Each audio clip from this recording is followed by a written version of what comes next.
Donc, bonjour à tous, aujourd'hui je reçois Philippe Lachaud, donc ça va Philippe? Ça va bien? Oui, merci. Donc tu es acteur, réalisateur, scénariste, tu as réalisé des films tels que Babysitting 1 et 2, Alibi.com, et j'avais une question, comment es-tu rentré dans le monde du cinéma? C'est pas évident parce que je connaissais personne dans le cinéma. Mes parents avaient rien à voir avec les assurances, ma mère couturière. Donc j'ai commencé par la télé en fait, ça me semblait un peu plus accessible. Donc j'envoyais mes cassettes un peu partout à l'époque, je faisais des cassettes, des sketchs sur des cassettes que j'envoyais, voilà. Et j'ai commencé à la télévision et une fois que j'étais à la télé, j'ai essayé d'aller chez les gens du cinéma. Donc voilà, c'était un long parcours parce que j'ai commencé en 2001. J'ai une petite chaîne qui s'appelait Fun TV et je suis câble à l'époque. Ah Donc oui, voilà, et de fil en aiguille, de la télé, on a réussi à faire du cinéma au final. du coup ça doit être dur de rentrer dans le cinéma comme ça. C'est sûr, surtout quand tu connais personne qui Oui, tu c'est sais ça. même comment faire, donc ouais, forcément, c'est pas évident. D'accord, et puis j'avais d'autres questions, c'est quels sont les films ou les séries télévisées qui t'ont poussé à t'y consacrer? Quand j'étais plus jeune, c'était les films avec Pierre Richard, Sylvie Weber, pour les comédies. Après, c'est vrai que j'ai été marqué aussi par l'époque, la grande époque Besson, de Luc Besson. C'était aussi forcément des influences très fortes. Il y en a eu plein, il y en a eu plein. Le premier film que j'avais vu au cinéma aussi quand j'étais tout petit, j'ai vu, Ah oui, qui m'avait ici. marqué. Euh, donc voilà, écoute, il y a un tas de réalisateurs, un tas de films qui m'ont vraiment inspiré et donné envie de faire ce métier. D'accord, puis je me demandais du coup niveau casting, comment tu choisis le mieux un acteur? C'est avec une audition, en voyant ses travaux antérieurs ou on est en une conversation avec lui? Ça dépend si l'acteur, je l'ai déjà vu dans des films ou dans des séries. Auquel cas, si tu sais déjà ce qu'il est capable de faire ou si tu te dis qu'il colle parfaitement au rôle, t'as pas besoin de lui faire passer de casting. Enfin, surtout quand c'est quand t'as Didier Bourdon, bon, tu vas pas lui Oui, faire passer un casting. oui, c'est sûr. Donc, ou Nathalie Baye, tu fais pas passer un casting. Et après, pour les rôles où il y a pas forcément, c'est des gens, des acteurs ou des actrices moins connus qui vont les interpréter, où t'as pas forcément déjà vu leur travail, tu les as vus que sur photo. Là, ouais, tu dois faire passer Ouais. des essais, tu vois, pour voir ce que ça donne et si ça colle avec le personnage. Et puis du coup justement par rapport au personnage, je me demandais est-ce que quand t'as un acteur ou une actrice, tu modifies les dialogues pour que ça s'ajuste plus à eux? Ouais, en fait, avant de tourner, tu fais souvent une lecture, tu vois, avec tous les acteurs et toutes les actrices. Et ouais, effectivement, après, tout le monde se le met un peu en bouche, donc tu réécris un peu par rapport à ça. Mais c'est vrai que, notamment quand on a su que c'était Nawel Madani qui allait jouer un moment dans le film le rôle, je voyais un peu l'univers de Nawel, je connaissais un petit peu, donc ouais, t'essayes d'adapter un peu le personnage à l'acteur. Effectivement, ouais, tu refais une passe derrière. Et puis du coup, est-ce que toi tu aurais un acteur ou une actrice avec qui tu aimerais travailler et quel type de personnage tu lui proposerais? Alors, français ou américain? N'importe. Américain, écoute, on va taper haut. C'est-à-dire que ce serait un rêve, à mon avis, qui se produira jamais, mais tourner avec DiCaprio ou Brad Pitt, Ah oui. ce serait quand même juste Ah, ce quelque serait chose énorme ça. de complètement incroyable. Je suis vraiment fan de DiCaprio. Pour moi, c'est vraiment le meilleur acteur de sa génération. C'est un génie pour moi, ce mec. Et après, écoute, je vais peut-être dire Pierre Richard, vu qu'il Oui, tu regardais ses films. vraiment, lui qui m'a inspiré vraiment quand j'étais petit. D'accord, puis sinon parlons de ton dernier film qui est sorti au cinéma, c'est Alibi.com. Donc il est sorti le 15 février 2017.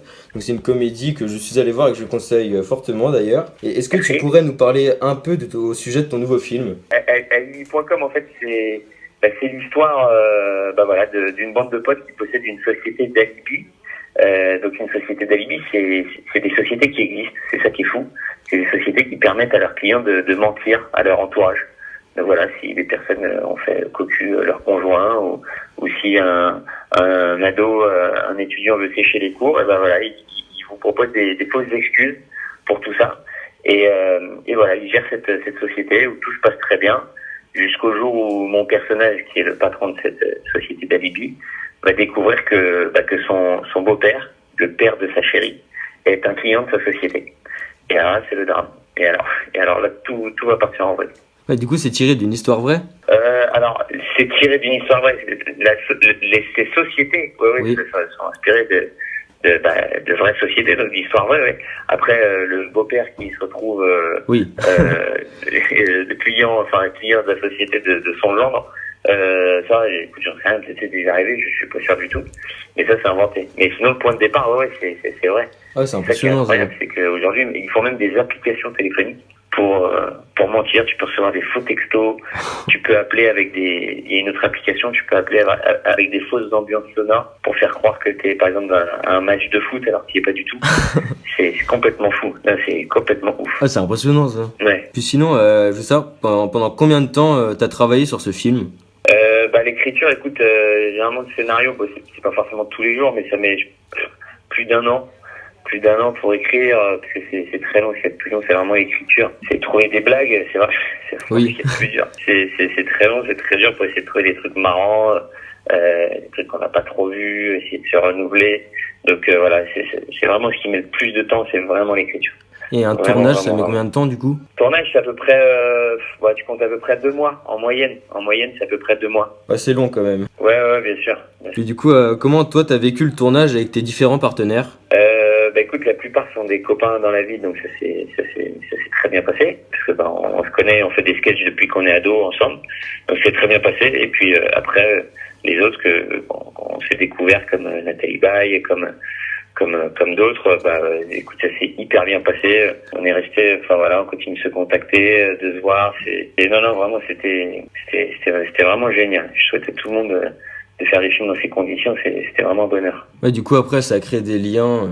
Ouais, parce que tu vis une aventure super sympa, et en plus on a la chance que le film marche vraiment très bien au cinéma. Il y a déjà plus de 2 500 000 entrées dans toute la France, donc quand le tournage se passe bien et qu'en plus ça aboutit sur un succès comme ça, c'est génial. Ouais, c'est énorme.